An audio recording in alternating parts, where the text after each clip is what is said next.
व्यापारी ने दक्ष को कहानी सुनाते हुए कहा, जब नाविक ने मुझे उस खजाने के बारे में बताया जिसकी रखवाली ड्रैगन करता था, तो इतना बड़ा खजाना सुनकर मुझ में लालच आ गया और मैं उस नाविक को मारकर उसकी रहस्यमयी किताब लेकर खजाने की खोज में आगे बढ़ा।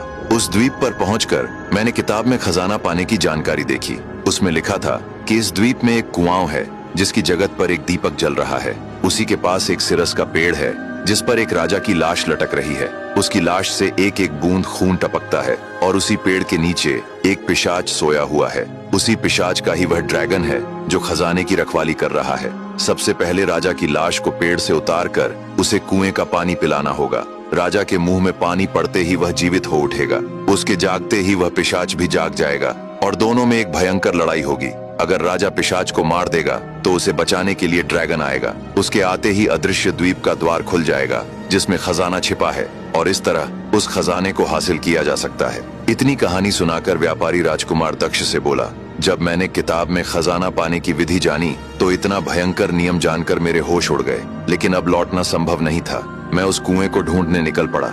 लगातार 3 दिनों तक भटकता रहा और चौथे दिन मैंने एक बहुत ही सुंदर स्त्री को एक सरोवर के पास रोते हुए देखा। मैं उसके पास गया और बोला, देवी, इतनी दर्द भरी स्वर में आप क्यों रो रही हैं? उसने कहा, मुसाफिर, तुम यहाँ क्यों आ गए?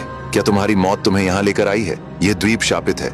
मैंने कहा, मैं यहाँ खजाने की खोज में आया हूँ जो इस पुस्तक में लिखा है। उसने कहा, तुम एक जाल में फंस गए हो। तुम्हें रास्ते में एक नाविक मिला था? मैंने कहा, हाँ, मैंने उसकी हत्या करके यह किताब छीनी है। उस स्त्री ने फिर कहा, नादान मुसाफिर, वह आदमी एक छलावा था। वह ऐसे ही समुद्र में गुजरने वाले लोगों को अपने जाल में फंसाता है। वह नाविक यहाँ रहने वाले एक पिशाच का सेवक है।